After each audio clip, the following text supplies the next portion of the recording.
One day I'm gonna be everything I wanna be. I don't let it get the most of me. One day I'm gonna be free. I wanna be everything I'm gonna be. My future right in front of me. One day I'm gonna be free. I wanna be free. So let me be free. One day I'm gonna be free. Mentally and physically, emotionally and spiritually. One day I'm gonna be free. I'm standing at the crossroads, feeling like a lost soul. Don't know where I wanna go, but all I know is I wanna be free. They're telling me to let it be, but that just ain't in me, no. Jealousy and envy, but all I see is I wanna be free. See everything I wanna be, exactly what I'm gonna be. Don't let it get the most of me. Eventually, I'm gonna be free. See everything I wanna be, exactly what I'm gonna be. Yeah. One day I'm gonna be free. I'm gonna be free. Let me be free. One day I'm gonna be free. Mentally and physically, emotionally and spiritually. Yeah. One day I'm gonna be free. I told them take their aim off me. Stop trying to get a name off me. If they would just let me be, I'm gonna be free. I told them take some chains off me and throw away the locks and keys. If they would just let me be, eventually I'm gonna be free.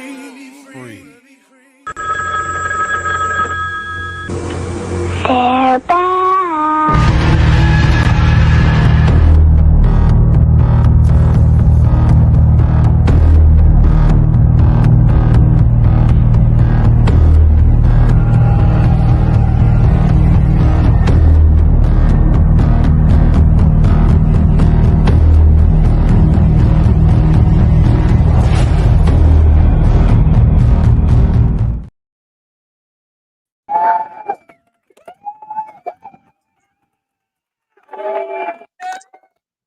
What up, everybody? What up, everybody? What up, though? Man, What's going on? another 7 days done went by. You know what I mean? And we right back here doing this one again. So for everybody don't know, I'm Archbishop Mike Ball, and we got Aaron, aka Knife Man, and this is the Dominant Effect. So before we get into this story, as we do always, find out what everybody done for the week, and make sure everybody good and the family good and the kids good and everything else. So The things that matter. yes, we're gonna start with you first, Mike. How was your week, brother? Yeah, man, it was a great week. It's I probably got about 2 more weeks until I can walk again, which is going to be great. You know, obviously, and it's going to be a nice thing. This little update on that. You know, it's been a lot of food. It's been a lot of good times with family and you know, good drinks and you know, the nonsense. So yeah, it's been good on this side though. It's been good. How about you, Aaron? Everything's going good with me right now. I've got a gun show in Butler County Fairgrounds this weekend, so I've been gearing up for it and just looking forward to this weekend. Okay. Good deal. Good deal. Well, family what, good, everybody good. that's what I was gonna say. Is like, well, what about is everything else good though? Oh yeah, man. I just like staying busy, you know. I hate just sitting around the house doing nothing. It makes me feel like I'm just sitting around aging, you know. So I like to get out. You can and do feel something. the age. Start Right. working quicker. Yeah, I get that. I get that.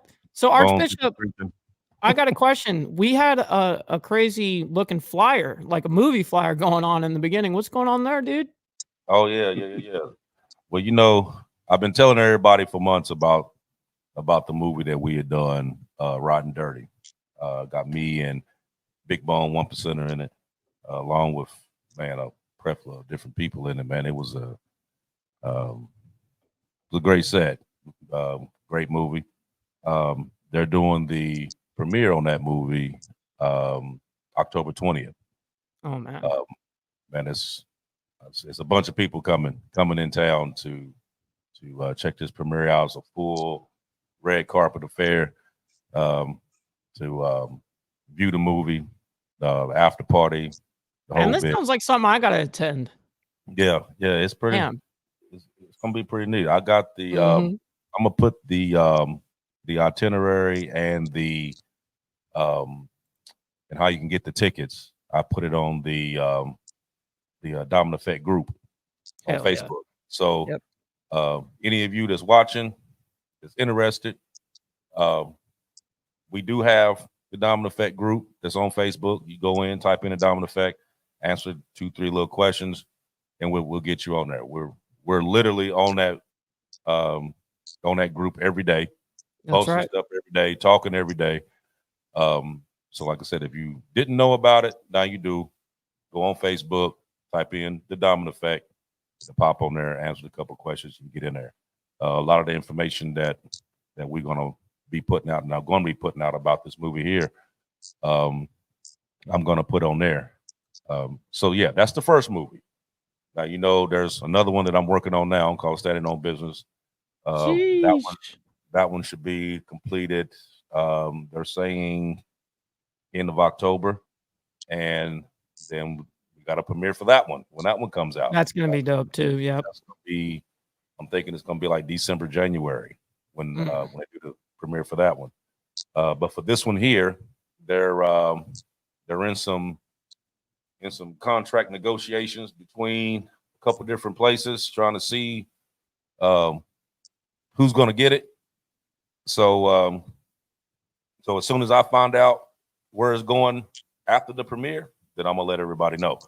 But for those of you that hasn't seen it, I got the trailer, and I'm gonna pop it up on here for y'all to check it out. And then for you ones it's in the comment section, let me know what you think. Fucking exhale. And I'd say I was excited to see you, but really I'm just glad that your dumb ass doubled the bet to 100,000. Y'all give it up for the infamous dog!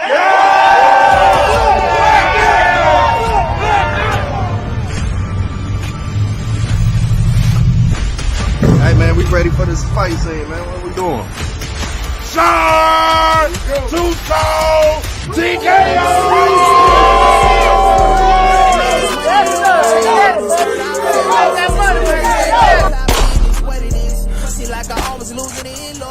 Fuck you get this from?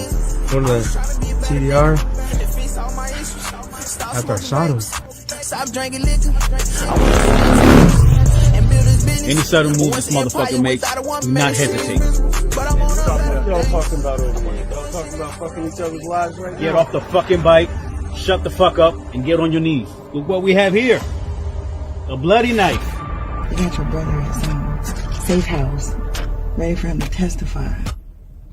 Fuck. This gotta be him. A fucking President B-Mac sitting in fucking jail. So what the fuck we doing about getting them out? Sorry, what'd you say to me?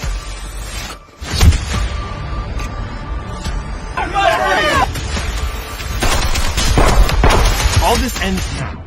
No more bodies, no more hunting. You got beaten your own game, so own it and move the fuck on. Well, one of my girlfriends told me they saw him hanging out. You are fucking the competition. Bitch ass nigga! What did you do, Naya? Mom is not responding or moving. Hey, yo, Pluto, you going brazen? I have a 3 o'clock show convention today. Sounds like he's involved in some really serious stuff. So, I know you got a plan. you already know. No, we good, folks. Fuck! Fuck this! When B-Mac was out, this will never happen. Don't you speak on fucking club business, man. You T-Mac name out your fucking mouth, you understand me? I left your key right where you told me. I'm just hoping you don't let me down. Damn, dude. All right. Yeah, so that's All right. yeah, so that's the trailer. That's the pimping. trailer. It's gonna be like I said, it's gonna be a damn good movie, man. I'm talking now, you know, in a lot of movies they say that that the trailer shows all the good stuff.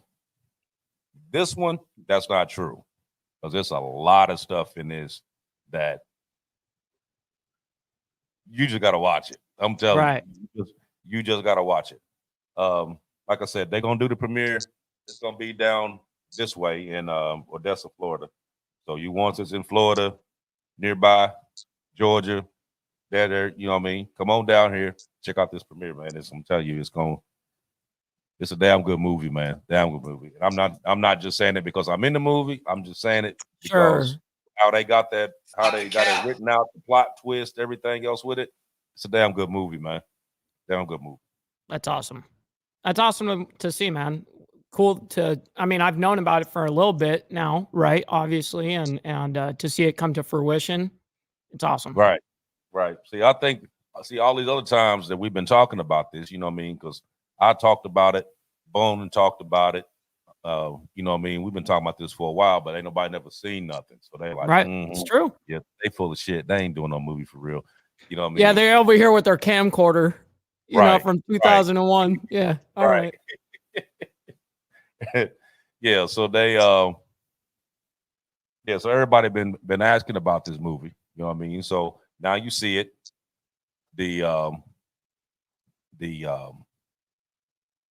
When we first started the show, we put the poster out.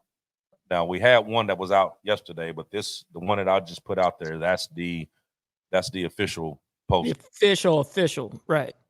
Yeah, that's the official poster.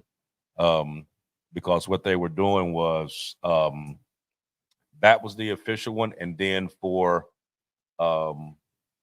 like the cast members and stuff like that, they were making individual ones for them that had their picture up front and stuff like that. But the one that I just showed, that's the actual movie trailer, right? Right. That's the actual one right there. That's dope. But so today we're gonna tap into something that we normally don't tap into, but it's something that we definitely need to, you know, not only talk about but be aware of, and that's suicide awareness and prevention. And I know when you say that word, people automatically get tensed up, but you know that's the reason why we're talking about this, right? Because you know, suicide awareness. This is actually Suicide Awareness Month in September, and it serves as a reminder to engage in open conversation about one's mental health. You know what I mean? Us guys especially have a hard time letting people know what's going on, your feelings and whatnot, and the struggles that we may face, and actually reaching out for help. You know, that's always been a bad thing for us guys. But this observance aids to shed light on factors contributing to suicidal thoughts and behaviors, but also fostering a greater understanding for the mental health conditions and promoting resources that's available for prevention and support. But through these campaigns and community events, educational incentives, this month encourages individuals to break the silence surrounding suicide, helping to eliminate the stigma, and that often prevents people from seeking help and discussing their feelings. So we're gonna dig into this a little bit, and we got some guests with us today as well. That's going to shed a little light on this. We also have some guests with us that has a nonprofit organization that deals with suicide awareness and prevention. We're going to have them on as well to not only talk about their foundation, but to shed a little light as to how they got started, what was the reasoning for them getting started, and what they've been able to accomplish so far that they since they've been going. So I guess the first question that we should ask is, what exactly is suicide? What exactly is it? And the actual Webster Dictionary version of it says it's death caused by self-infliction injury with an intent to die. That's the Webster Dictionary version of it. But it's a lot more to it. It's a lot more to it. Because it's common amongst all age groups and it affects a wide variety of people. And a lot of these people that we're going to be talking about today, and a lot of these people that have actually went through with this are also people that you see every day that have a smile on their face. And you think that everything is good in the hood and their world is great. And then when you hear about something like this, then you like flabbergasted because you're wondering like, oh wow, I'm wondering, how did that happen? You know what I mean? Him the other day, I seen her the other day, and they're always happy. It's and I know, like me personally, I've never got to that point to where I felt like that was something I need to do, but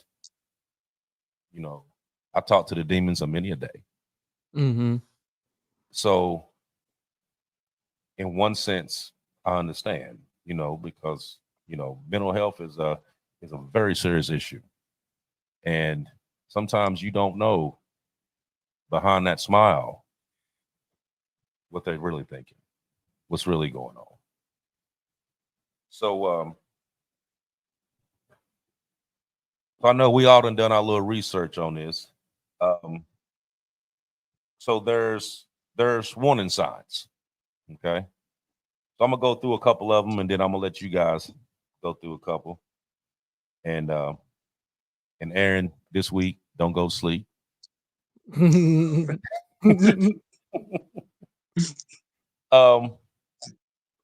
But it says here that that suicide doesn't always have warning signs. It can happen suddenly and without any indication whatsoever that something's wrong.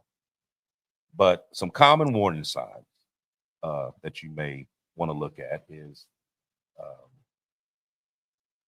talking about it with other people, actually giving out those, actually having conversation with people. It's like saying like, this is what I really want to do, stuff like that. You know what I mean? A lot of people think that, I used to think a lot of times that if you're telling me about it, you're really not going to do it because you're telling me about it. But then I found out later on that a lot of times that's the reason why they're telling you, is because, they trust you enough to come to you to tell you that there is something going on, and a lot of times we kind of turn a blind eye to it. Like, oh, well, they're attention seeking, or they just saying that because, they done lost a boyfriend or lost a girlfriend. They just in their feelings right now. They really don't mean it. And they go on about their business, and then, something happens. But one of the other reasons on here it says is making preparations, like a will, writing a note, giving away valuable or meaningful possessions, and just saying goodbye to loved ones. Withdrawing from loved ones in social situations. Expressing feelings of being burdened or being trapped in a situation without a clear exit. Some may have mood changes, anxiety, aggravated anger, depression, intense emotions. And then some have a sudden sense of calm after a period of mood changes. So it can kind of go both ways, I've known personally, I know a few actual good friends of mine that has succumbed to this. And one particular one I'll talk about here is and this is something that I really ain't never had a conversation with anybody about. But there was a friend of mine that I was in the military with, and he had called me one time and said that he was having some problems and he was trying to get into the VA to be seen, and the waiting list was 3 months behind, and basically he had to wait his turn. And he called one day and he was talking about it and was telling about his life. You know, he suffered from PTSD, and it took a toll not only on him but on his family. His kids, lost his wife, lost his job. Wife left, took the kids, wouldn't let him see the kids. You know, so it was compounded with things that was going on. And I went there to see him, and we had a conversation. And I told him, I said, you know what? Why don't you just come with me? Pack your bag, get in the car. We'll go to my house. You can stay as long as you want. And I know some people there that I can get a hold of, and we can get you some help there. And he agreed, and packing a bag. And I went to the gas station to get gas, came back, walked in the house. And when I walked in the house, he had took his life. That picture has never lost my mind. It's never faded from my memory. I see it all the time, just like it was yesterday. Now, you sit back and you think about that, and you're like, man, why did you do that? Because, you know, you told me what was going on, and I came to help you. You know, I was literally gone 5 minutes. Literally gone 5 minutes. Just left time to get down the street, get the gas, and come right back. Literally 2 blocks away. And this happened. You know, I thought about that years, just wondering, you know, I know what you told me, but what all did you not tell me? You know, because some things you think like, okay, you know, it may be bad right now, but it's not as bad as most people. You know what I mean? That's the kind of thing that I go by. Like, okay, something may be going on with me, yes, but I know that it could be way worse. Somebody's going through way more than what I'm possibly thinking about. And like I said, me and him sitting there talking, and like I said, I knew something was wrong with him. I knew something was wrong with it. We already had a conversation previously, and he never said that was something that he was thinking about. And when I seen him, we sat there and laughed and talked for a few hours. You know what I mean? Not knowing that, you know, I go down the street and come back, and this is what took place. You know, so you never know. When you're sitting here talking to someone, the smile that they may have on their face today really isn't what they feel inside. You know, so so the rates has fallen globally, but risen in the U.S. since the turn of the millennium. It now stands at 14.2 deaths per 100,000 population since this was since 1999. The rate has risen 35%, and since 2016, the rate increased. It increased and has been accelerating since then. You know, we hear about a lot of stuff dealing with mental health and stuff like this now.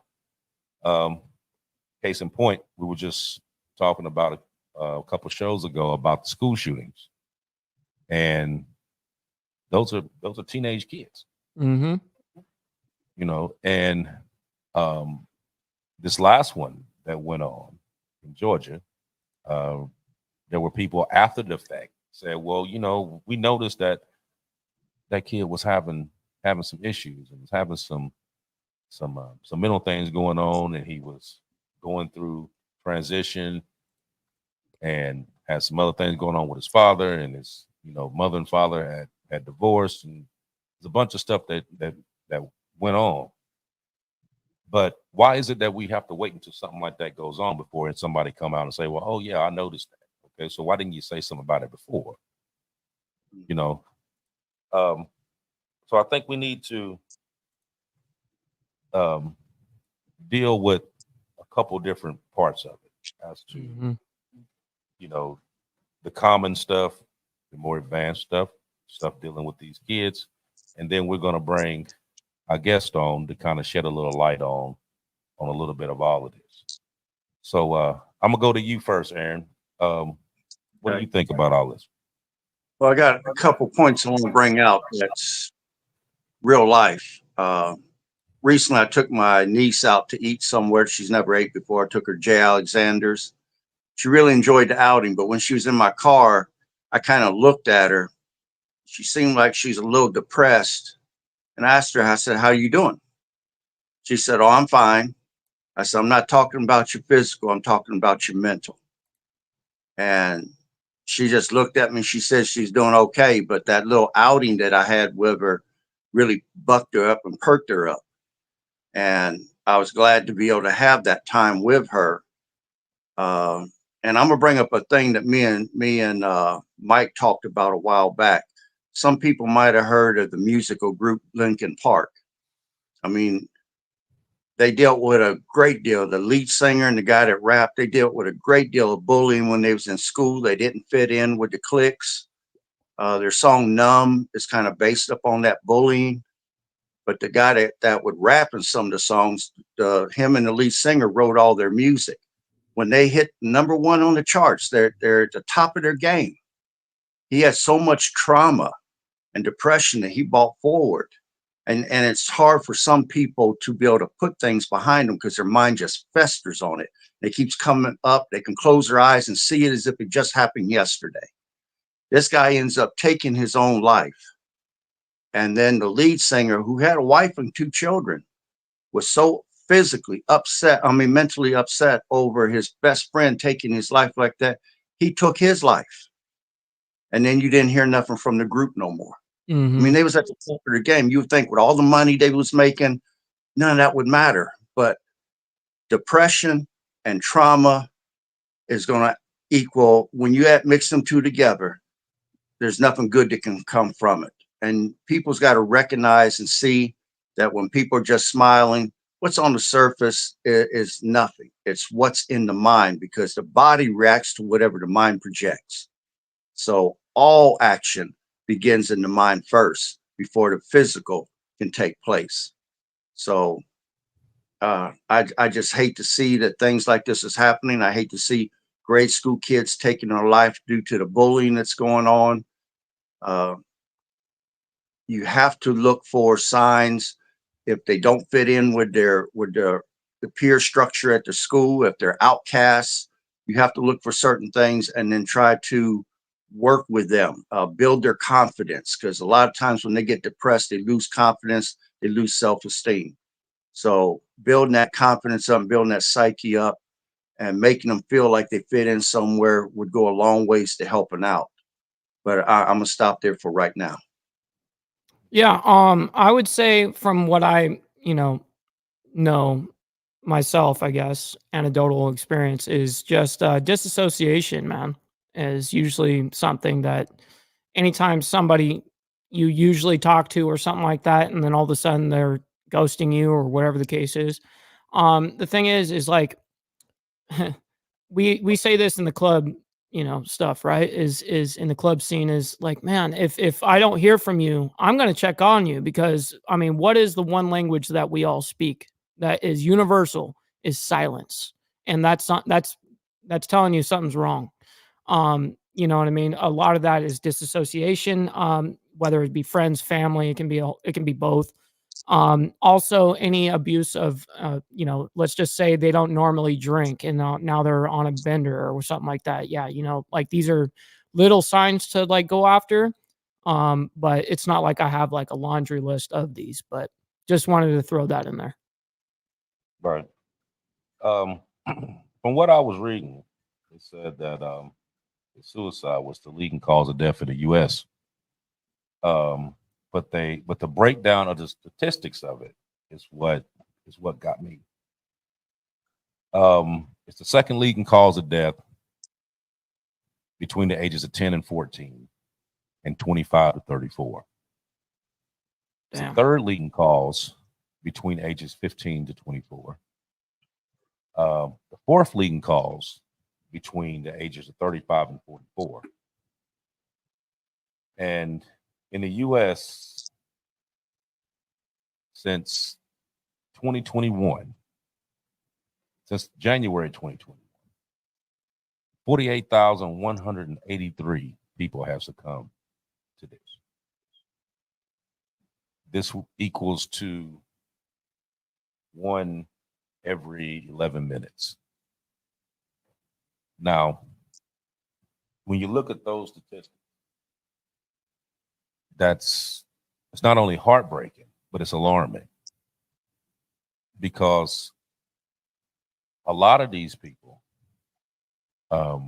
either are not getting the proper mental health that they need, or some choose to ignore it and think that, I just deal with it how I deal with it. And then you have some that's actually misdiagnosed. That happens as well. So it's a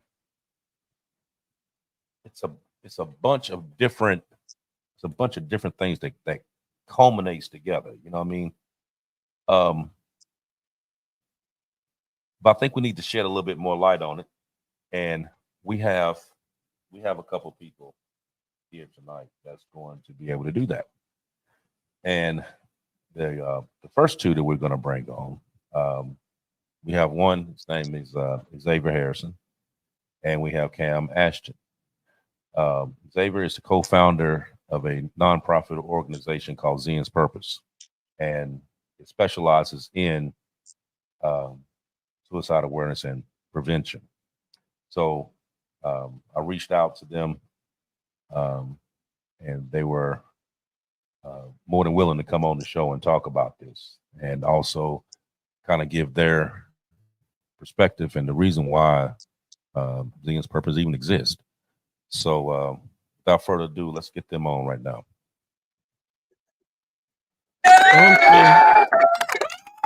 How's it going, guys? How's it going? Hey, happy to be here, guys. Well, Xavier, like I said, it's been a long time, brother. I've known you since you were a little guy. Oh, I was just talking to my mom about the times being in the barbershop, man. And Right. Days, man. Right. It's been a long time. So I think the first question that I'm going to ask is, tell us the reason behind Zian's Purpose. Yeah.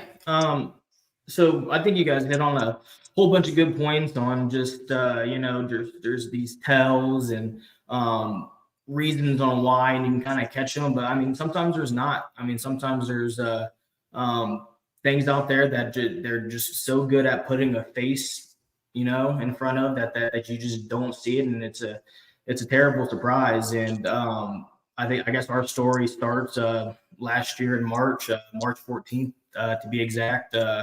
My brother and his best friend committed suicide, just not feeling himself and not doing okay. And it's just one of those things that, like, the kid is, you knew him, Bishop, as a kid. I mean, the kid was a smart kid. He's a good looking kid.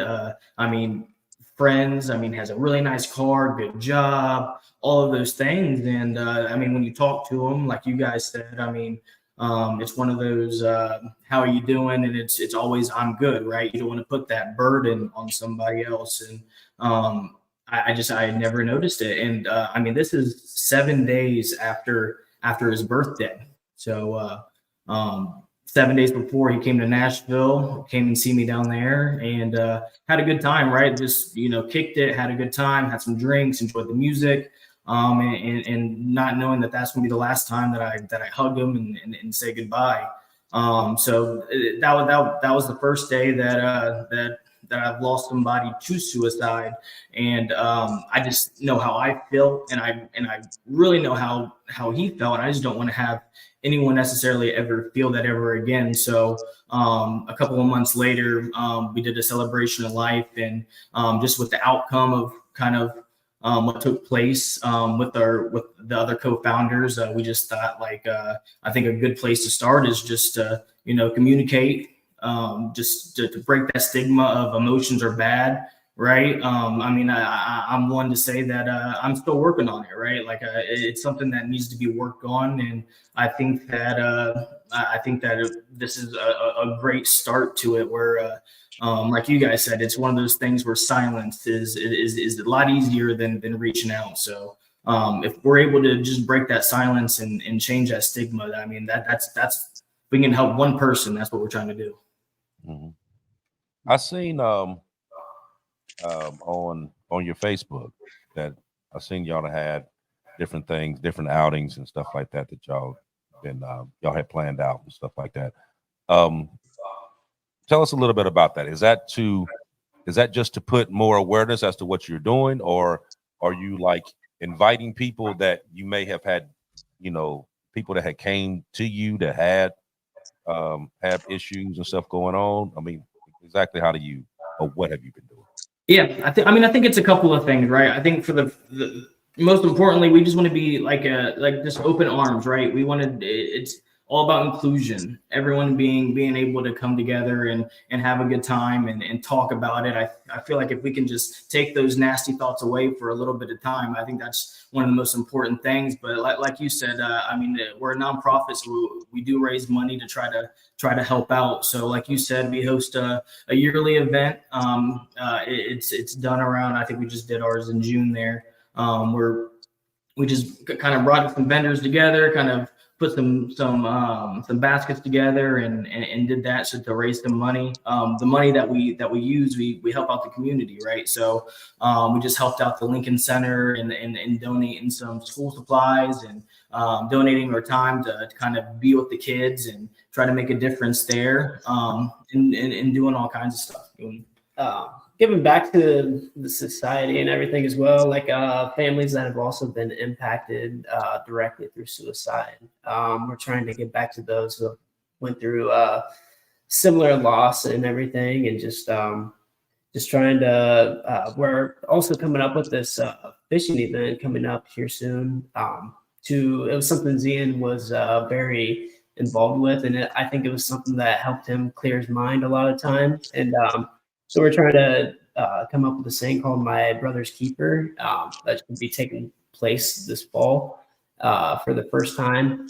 And it's just kind of like a community event, trying to get young kids involved, the young men, just to go out there and kind of vent and speak their mind and just, get to know each other a little bit, be able to break those stigmas a little bit and be able to talk about some of the tough topics that we're not really accustomed to typically talking about. Right. Yeah, I have a quick question regarding speaking on this topic. Do you guys post videos on social media? Where can we find you guys regardless? Yeah, so great question. So Bishop actually put a lot of our tags there below. So scrolling down there. Yep. So we have Zian's Purpose social media platforms that you're able to go to. So as he was talking about, we have our Brother's Keeper that we're going to kind of put out there. We're going to have an invitation page and kind of a page where you can go on and sign up. The more the merrier. We're going to provide all of the fishing equipment. We're going to have some brothers out there to kind of help out, just to mentor. I'm not a big fisher, but I know that I like to have a good time and more than anything, just talk about anything. It's awesome. That's good. Yeah, that's a good thing. Okay, let me ask you this, because I'm sure this is probably a question that somebody will be thinking. And The question is, does talking about suicide increases someone's risk? Yeah, I can see what you're saying. When you're talking about it, right, it's now sitting in the back of your mind, and I think that's the whole point of the communication piece on it, right? Digging a little bit farther in. If you're asking somebody how they're doing and it's I'm good, don't let it stop. Don't let it stop there, right? Mm-hmm. Investigate. Exactly. Mm-hmm. Investigate on what that is. I got a couple of brothers that I don't let that be the case, right? I don't let them leave them until they tell me I love you and give me a hug. Like I need some love in my conversation. So I think that's a great point on in talking about it. Kind of gives somebody, it just puts it in the back of their mind. But it's our job to talk about it, right? It's important to talk about it, and it's a real thing. So it absolutely is a real thing. Damn. Yeah. I know.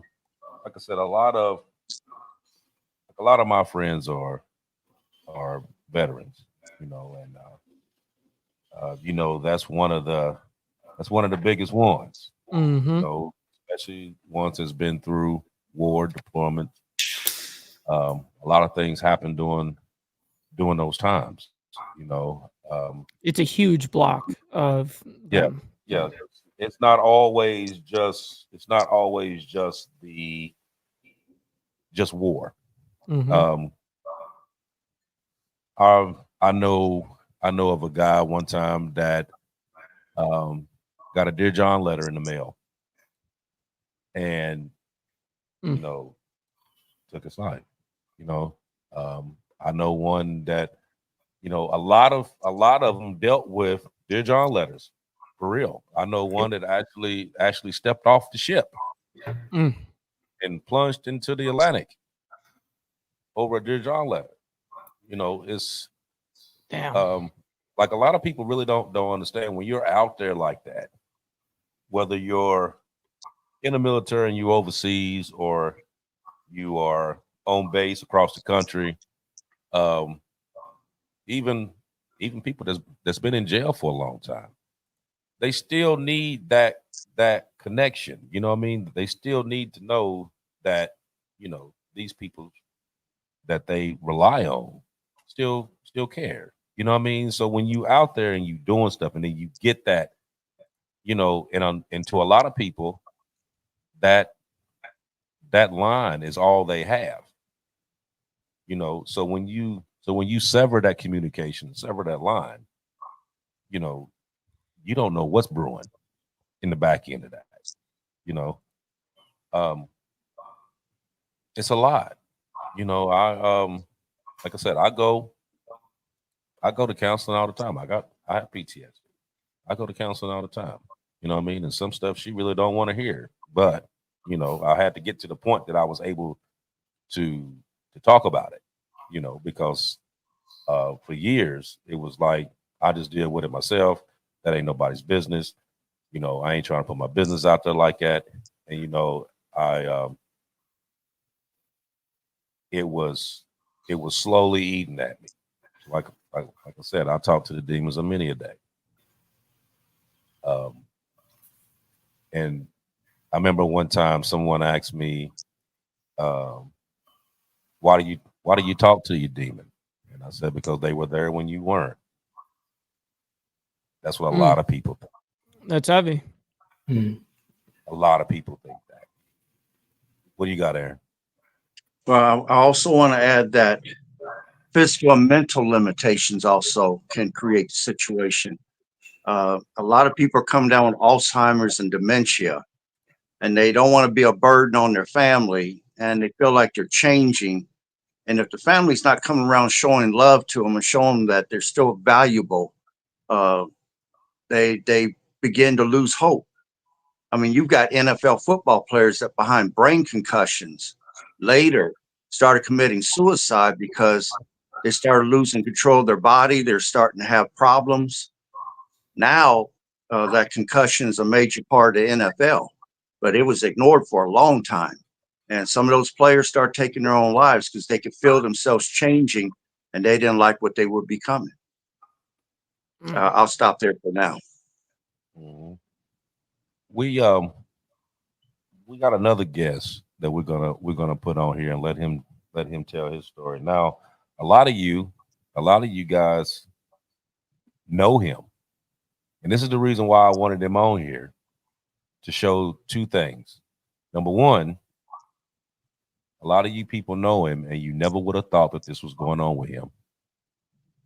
You talk to him, you know, he has his own podcast, and he talks to you every week. And a lot of you never knew that this man has had problems, has went through problems, and have had, you know, several times that he's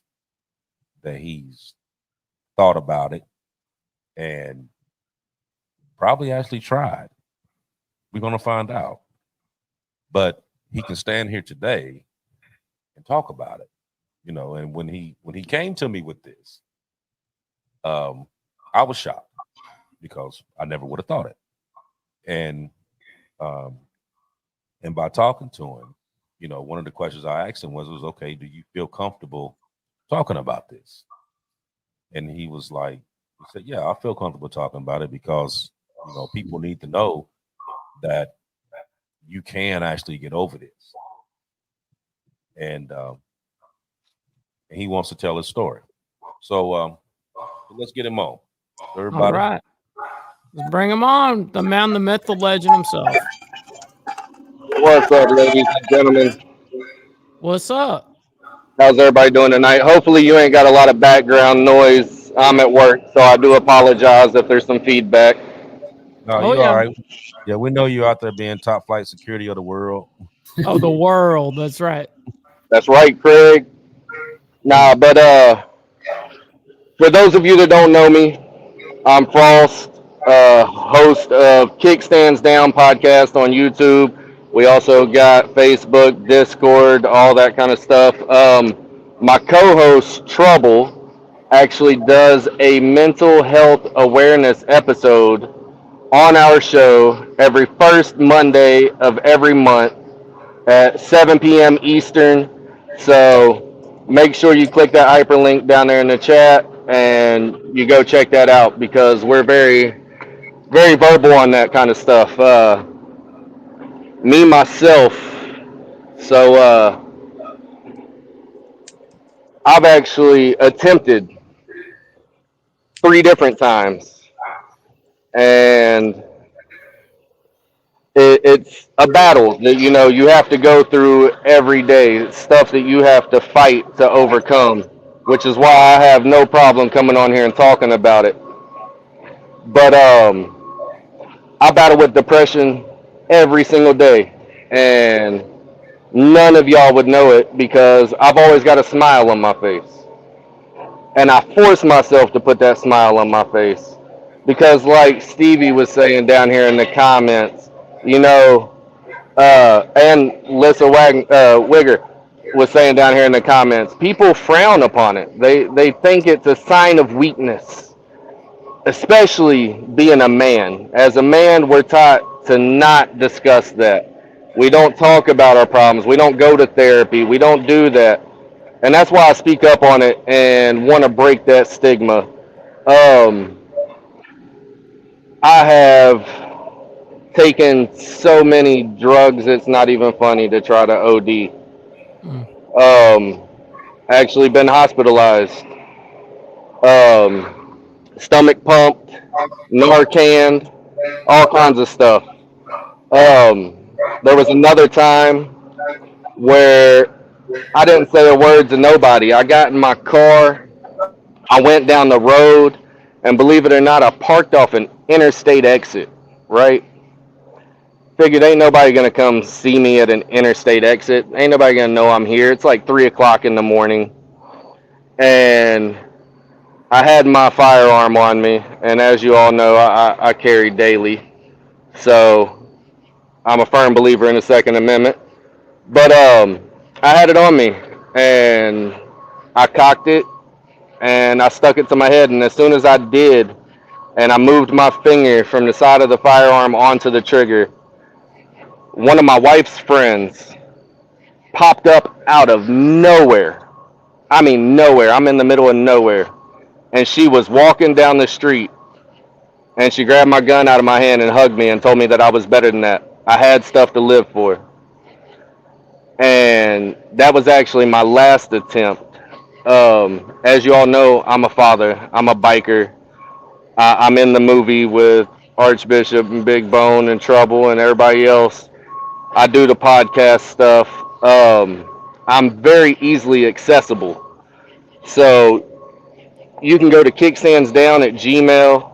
You can check out the channel. It's got everybody's links, including everybody that's on the show tonight. So I will have to get y'all's links put onto the to my channel. So I'll do that after the show. But I have everybody else's stuff already on there. I work third shift until 6 a.m. Everybody says that nighttime is the hardest time to reach somebody. Reach out. I've been there. I fought through it. I survived. And that's why I'm on here today. I have no problem answering my phone for anybody. I'm very accessible. Very accessible. You can hit me on one of the platforms. I have my numbers on the platform as well as WhatsApp. I mean, it doesn't matter what it is. Reach out. I don't want to see nobody go down that road. I would rather listen to your story than hear about a funeral coming up. Okay? Everybody sits there and they say, hey, why didn't so and so help you? Why didn't you reach out? Why didn't you do this? Why didn't you do that? Okay, I'm not that type of person. I'm not going to do that. I'm going to say thank you for reaching out. I'm not going to judge you. I've been there. I've done that. So anybody at any time, and like Straight Jacket said, I will answer in the dead of the night. It doesn't matter. I'll answer during the daytime when I'm actually supposed to be asleep. Okay? Reach out. Mm-hmm. And you see the thing I just posted on there, the 988. That's the suicide and crisis hotline. 988. You can. This is a line that provides free and confidential emotional support to people in suicide crisis or emotional distress, and it's open 24 hours a day, 7 days a week. And you want to keep it anonymous, right? Yeah, and it's comprised of networks of 200 local centers combining local care and resources with natural standards and practices. It's the leading. This 988 is the leader of suicide prevention and mental health crisis. So, used to be this long 800 number that you had to look up and call. You know, now you have just a 988. You know what I mean? Easy to get to, and it's all anonymous. You know what I mean? They don't ask you for your name. They're not going to send the police to your house. They're not going to red card you and send you off. You know, this is people that you can talk to, that you can, if you're going through this, that you can reach out to. I found a list, and this list says that you may be at a higher risk if you identify as one of these following demographic groups. They got it broke down into groups. The first one I thought was ironic, which was Alaska natives. I have no idea why. Alaska native, people that have experienced incarceration, LGBTQ community, indigenous people, people that's isolated socially and environmentally, non-Hispanic whites, male genders, migrants or refugees, men and women older than 65 years of age, veterans, victims of abuse, and victims of war and natural disaster. You know, this natural disaster thing, you know, that happens a lot. Right now, we got a hurricane barreling to Florida right now, and the particular spots that the actual eye is going to come over, it's been hit a couple times in the past couple years. The same area has been hit a couple times, you know, and it seemed like every time that they clean up, it gets knocked back down again. You know, people have lost a lot in that particular area, and it seems though it keeps hitting that same area over and over and over again. The storm that's actually coming through is actually a big storm. Like we're getting the outer bands of it right now, and it's still 400 miles away, and we getting the outer bands of it right now. So you know this is a big storm that's coming. Supposed to be a lot of tornadoes and stuff like that over here on this side. So it's a lot, you know. But you know those people there that you know one day they have a house and the cars and the campers and everything else, and the next day it's gone. You know, everything that they worked for, saved for, gone. I was in New Orleans during Hurricane Katrina. I was there the third day back when I was a supervisor for a power company. We were there working on the power lines and stuff. You know, you seen unimaginable stuff there. Unimaginable stuff there. And even then, people were doing the same thing. You know what I mean? Because they just could not take everything that was going on at that particular time. You know what I mean? So a lot of this stuff, you know, based on this right here, yes, it actually makes a lot of sense. You know,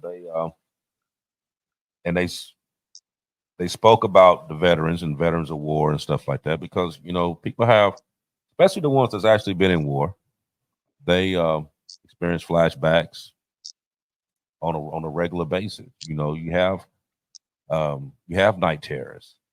You know, I used to have those bad. You know, and I remember one particular time. This is when I was married my first marriage, and I woke up and I was choking the hell out of her off a dream that I had. Mm-hmm. You know, and you know, like I kind of like snapped out of it and like, oh, you know, like what the hell was you just doing? You know what I mean? Yeah. Now it never happened anymore after then. You know, That's because scary. I had to go and actually start. See, that's when I realized, like, okay, something ain't right. You had to figure it out from there, right? Right. And I tried to, but still, even during that time, I still wasn't going to go see nobody because I didn't want them putting on my papers that something was wrong with me. You know what I mean? I didn't want nobody to say, okay, well, he crazy. No, I'm not crazy. I just, you know what I mean? I just got some issues here that I really need to sit down on the couch and talk to somebody about, but I don't even feel comfortable doing that. So I'm gonna handle it myself. And, you know, that went along for a long time. That self-medication, that's not good. Mm-mm. You know what I mean? Trying to fix it yourself isn't good. Right. You know, it doesn't work. It won't work. No. It fails every time, 100% of the time.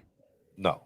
And you know, most guys that you talk to and you know, you ask them like, hey, how you doing? You always know the ones that got something going on because they be like, I'm all right. First sign, you automatically know something wrong. You know, but do they feel comfortable enough to talk to you about it? And a lot of them don't because, like you said, it feels like a sign of weakness, you know, or I tell you about something and you go and you tell everybody about what I told you, you know.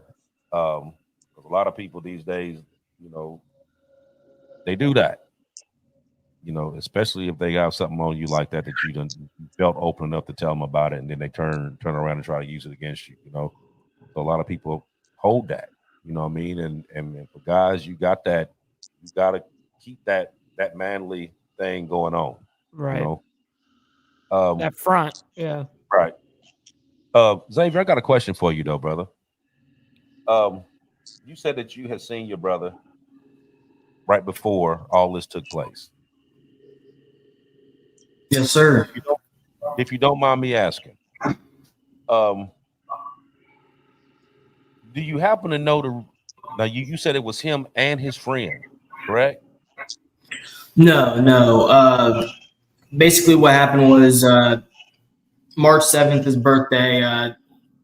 Family came down to Nashville. Had a wonderful time, right? Just no signs of depression, nothing like that. Just his normal self, laughing, joking, all of those things. And after saying goodbye, I mean, it was literally 7 days later is when it was just super early in the morning. I sent you a nice little "I love you" text message, and then just kind of did what he had to do. So yeah, it's just one of those. There's no warning. No warning whatsoever. Like zero. I had previously just hung out with him 2 days prior to that, and he was happiest-go-lucky guy. In fact, we had just got done hanging out, and he wanted to make a stop through McDonald's, and he asked me if I was hungry, and I told him no, and he was like, "No, I'm not about to eat in front of you," and went ahead and bought me French fries just to be a good person, and just always showed up for everyone else, and even the night before he had taken his life, he had texted me and said that he had some things in his head that he wanted to think about and stuff. And I texted him back and I said, if you want to talk about it, give me a call. He hearted the message, but he didn't text back. And I remember thinking back on it now, like there was a lot like going through my head, like what that heart meant, like why he didn't text me back kind of thing. But those signs were there, but you just weren't quite aware of it, basically. And same thing as Xavier was saying, I woke up the next morning to receiving a text saying, "Love you, brother," and that was the last I had heard from him. Wow. It's crazy that you said that, because my little brother, he passed away November 3rd, 2009. That afternoon, we was hanging out. We was having a good time. We went to the mall, and we went and seen a new movie. I don't remember what the movie was, but we went and seen a new movie and all kinds of stuff. And we was just chilling, having a good time. And that night, I always went to his room with him, tell him good night. And that night, I went to his room and I told him good night. And I was going over to my cousin's house, and I would see him tomorrow. And he told me good night, and he loved me and goodbye. And I never thought about it until a couple years later. And I was like, we never said goodbye to each other. Not once. We always said see you later. We never said goodbye. So I feel like if I would have caught that, then I might have been able to prevent it. But at the same time, I don't know if I would have been able to prevent it or not, because it could have just happened a different day. And I had no clue that anything was going on with him. And that's actually one of the times that I went spiraling. And, that was one of the times that I attempted to OD myself, because that's what I lost him to. And now here I am, 3 years sober, and having a good time, living my life, and still fighting it every day. But it was kind of the same situation, man. I was hanging out with him. I didn't pick up on the signs, and everything was good as far as I was aware. And then the next morning, he just never woke up. You know what? Hey, Frost, let me ask you this. So you said that you attempted on 3 different occasions, right? Yep. So my question to you is why did you not reach out? Why did you not actually try to go and get the help that you knew that you needed? Well, the first time it was because I had that stigma in my mind that it made me weak. So I didn't want to reach out because I didn't want to seem weak. And I didn't want to put anyone else through it or drag them into my drama or my mess or any of that kind of stuff. And I just, like Stevie said right there, felt alone. So I didn't feel like there was anybody for me to reach out to. The crazy part is I had my bros, and I could have reached out to my bros, and I actually talked to a couple of them about it afterwards, but never while I was still in that negative mindset.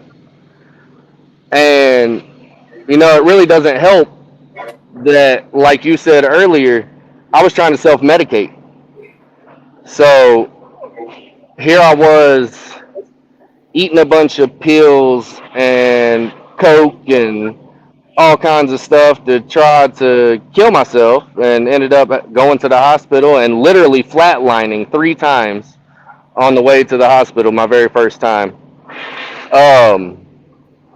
To getting out of the hospital, and they're giving me antidepressants, which don't do anything but make me more depressed.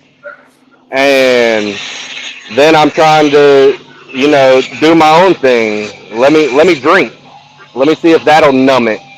Let me do some more pills, see if that'll numb it.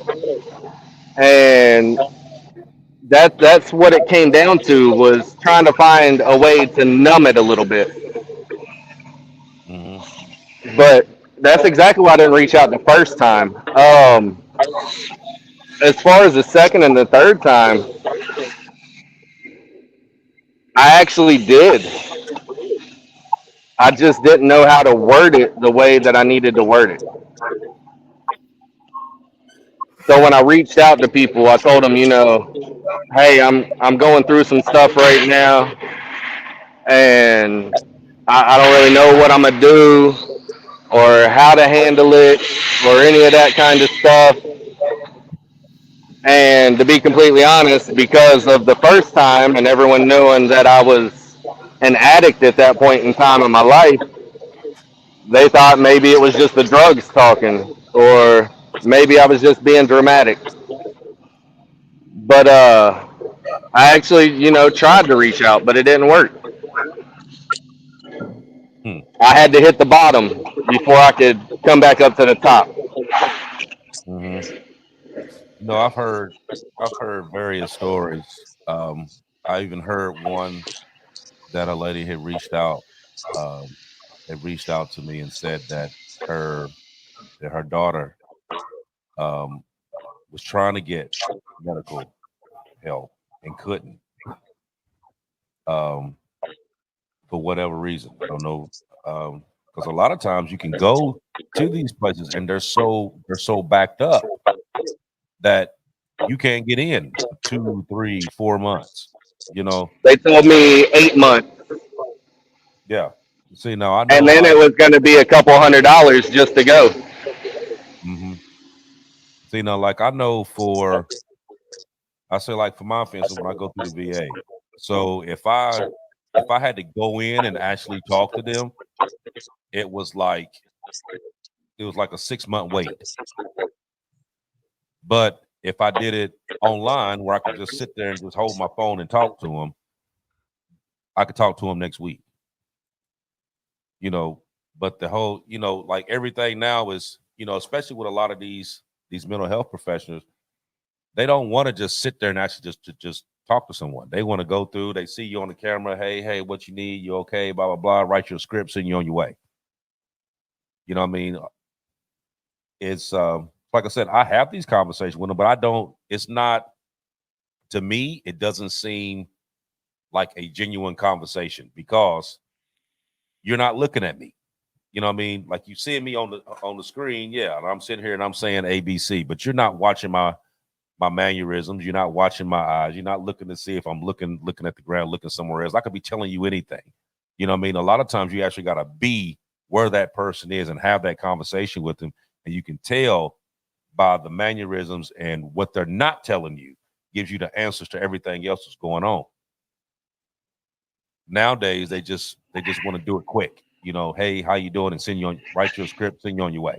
You know what I mean? I'll talk to you again in a month or 2 months or whatever. And that's also, you know, a problem with the VA these days and the vets, and why there's so many vets that are going through that themselves, because the VA is slacking on getting them the assistance that they need. They just want to push pills at them and try to say, hey, this is what you need and blah, blah, blah. And then that's why they come back with PTSD and all this other stuff, and they don't get the counseling that they need. They don't have that person to talk to, that support line. And, you know, Straight Jacket down here in the comments, he's a vet. I know you're a vet. I know a lot of vets that, you know, have been through that, and whenever they come back, they wasn't quite right for a while. It was the same thing with me coming out of prison. When I came out of prison, I was institutionalized, so I didn't know how to act in the real world, and I had to find my own way, because I didn't have that support line at that point in time. That was before I got back with the club and everything. So I didn't have nobody to reach out to, and they don't like to help you. They really don't. Okay, so let me ask you this. I'm gonna ask you the question. You answer, and then I'm gonna have Xavier and Cam answer it as well. Okay, let's say for instance that right now, and even after this program airs, you know, there's gonna be thousands of people that's gonna end up watching this show. Yep. If you were to tell someone that may be watching that's going through anything dealing with this, what would you say? If it's something that you could tell them right now that could help them in any way, what would you tell them? If I had to tell them anything, I would tell them, fuck the stigma. Get over it. It doesn't make you weak. It makes you stronger by being able to fight those demons and accept it and overcome it than it does making you weak. Because you're weak by not talking about it. You're weak by letting people in your head. So I tell people all the time, I cannot change the way you think about me. Right? I can't change that. You're going to think it regardless, no matter what I do. Now, I can change who I am, but why would I change who I am for somebody? Because then I'd have to change who I am for them and them and them. You know me personally. You know I'm the same person on this show and in person and with my family and at work. I don't change who I am. And that's why I'm open about the stuff I'm open about. Because maybe some of y'all hearing what I'm talking about will help you be able to reach out. When I started talking about my addiction and how I was in sobriety and I was still fighting it every day, and let me tell you, it's a struggle every day because of the stress and all the extra drama and regular life. It kicks your ass. It really does. So it's hard because that does give you a temporary numbness. So it's hard, but I fight it every day. And I've actually had people message me personally and be like, yo, I appreciate you talking about that. It helped me realize some stuff that I was going through. And I'm able to actually help myself the way I need to help myself now. So whether it's any of that, reach out. I mean, forget the stigma. Not everyone's going to judge you. I can't judge any of you. I've been an addict. I've been homeless. I've been to prison. I've been the bad guy. Even my kids know I'm the bad guy because I don't lie to my kids. I tell them I'm a bad guy. I want to be a good guy, and I'm working on being a good guy, but I still had that bad mentality up here every once in a while that comes into my head. So it's something that I've got to overcome, but I'm doing it every day because, honestly, because of the people from the shows. I know if I need somebody to talk to now, I can reach out to anybody on any of these channels, and I've got somebody there. Night or day, I've got somebody there. It's true. That's why I put it out there. Yeah, I've talked to you personally about some stuff that was going on in my life, Mike. And you younger than me.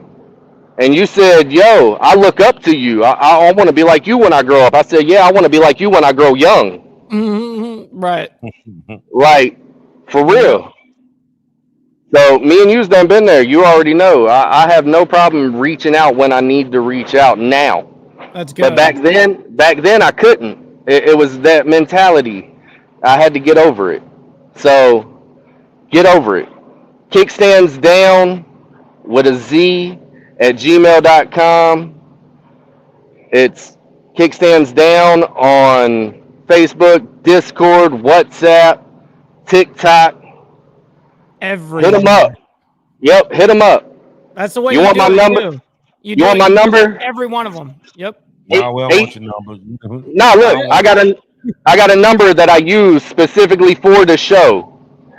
So specifically for this purpose, I don't give out my private number, but I've got a number for the show that you guys can call if you need to, and that's 828-391-9209. Okay, it's a Google Voice number, so it will screen your call. You'll have to say who you are, but if you don't want to, just be like, hey, I don't want to say my name. I'll still talk to you. That's what's up. That's what's up. What you got, Xavier? Well, yeah, I mean, first off, I really wanted to say, man, Frost, I mean, you're already breaking the stigma, right? Like, you coming out here telling your story as hard as it is. I mean, to say what you said, I mean, man, that it takes balls, it takes courage, and I think you hit it right on the nose, man, is to break the stigma. So I mean, I know reaching out is hard. I know telling your story is hard, and I think being quiet and silent's harder, man. I think sitting with those demons and going through that, I think that's not going to help you.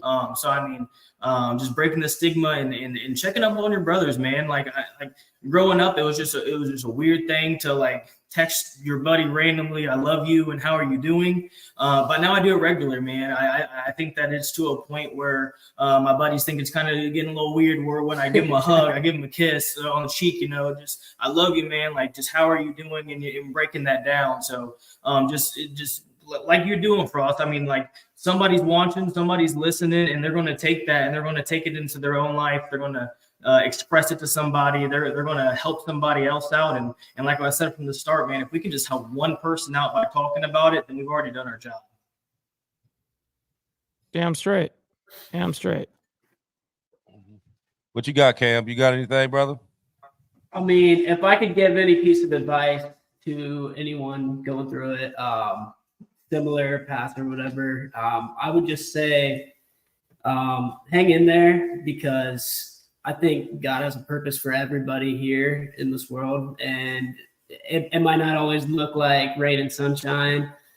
Sometimes there's a lot of dark clouds that cover those things. You know, there's a lot of hills and valleys, and sometimes you're going to go through a lot of rough times and stuff, but embrace who you are, embrace the funny side of you, the goofy side, embrace who you are. Don't be afraid to really be goofy or anything. You know, everybody's always afraid to embarrass themselves, and I think nowadays more than any, people are afraid to just break out of their shell and do something that's out of the box. And I think when you challenge yourself to really try things that are out of your comfort zone, I mean, doing a podcast, for example. I mean, For sure.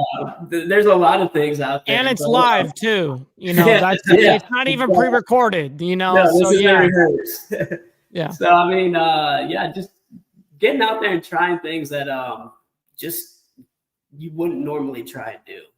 It helps for sure.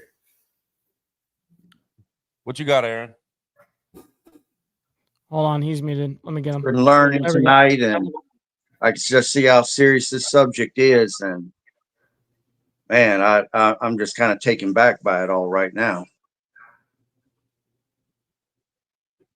What about you, Michael? Yeah, man, it's a heavy topic that a lot of times that we don't really talk about normally. You know, it's not something that we just like start talking about, and it's something that I think it should be. It should be talked about. It's often times kind of like a last thought or it's too late kind of thing. So having discussions like this is exactly what I believe is the best thing to do. You know, they say, you know, awareness, you know, what, yeah, actually it does. You know, these kind of conversations actually help on not only, you know, someone like myself, but even you guys here in the chat. I've been watching it, you know, and you guys resonate with it. And so I very much appreciate these gentlemen for coming on to the show, and as well as Frost. There you go. There he is. But yeah, you know, I can't thank them enough for, you know, having this discussion. This is not something that is super, super easy. And again, this is not some pre-recorded episode. This is a full-on live, anything could happen, right? There's no editing. So we really appreciate the ones that trust us to like have these really, really hardcore discussions.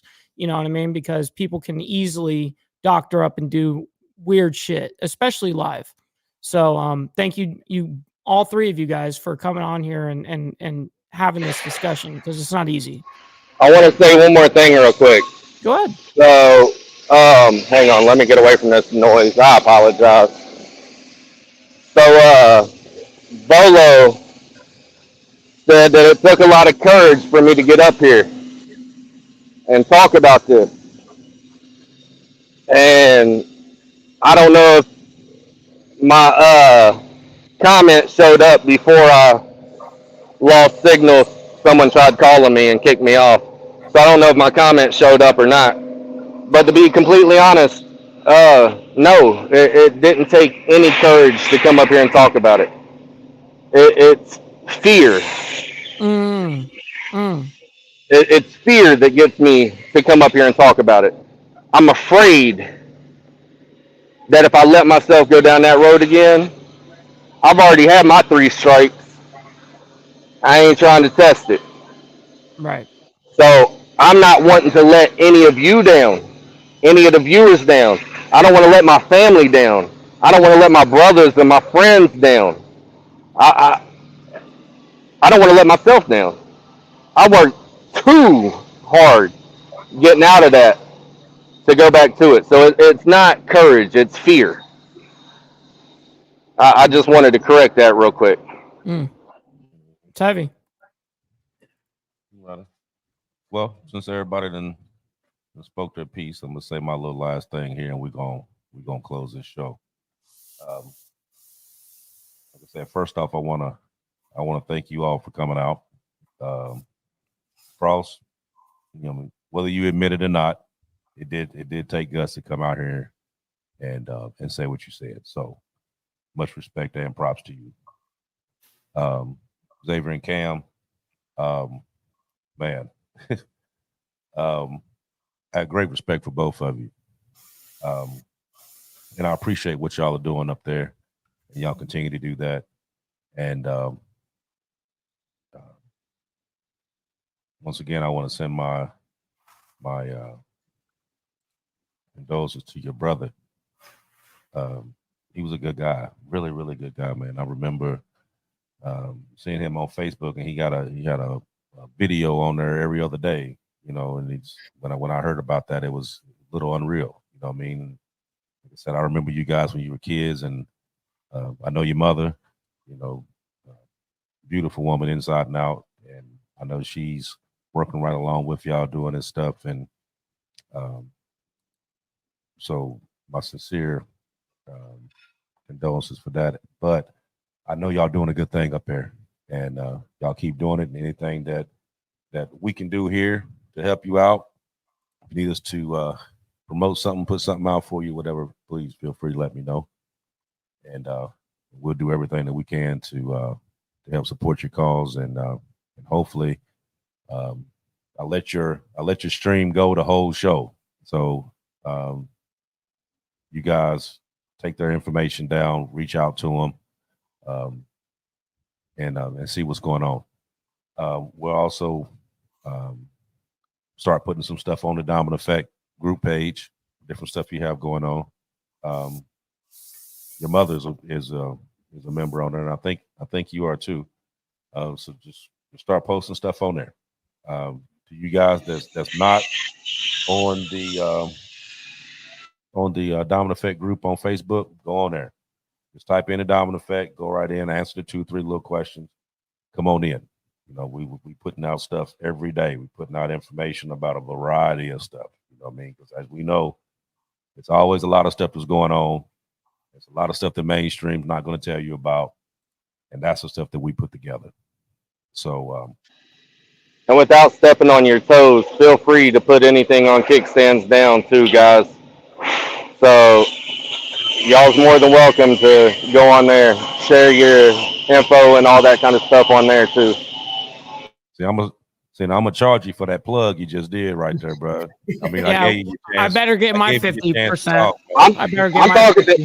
Hey, I'm talking to them. They can go on there and put their stuff on there.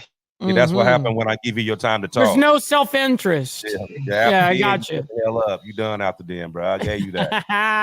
Now look, I forgot to mention there is a Facebook group or page called Nah Brother, NAHBROTHER.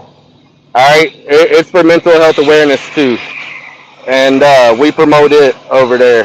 So I found out about it a few months ago, and we've been promoting it on Trouble's Mental Health Mondays.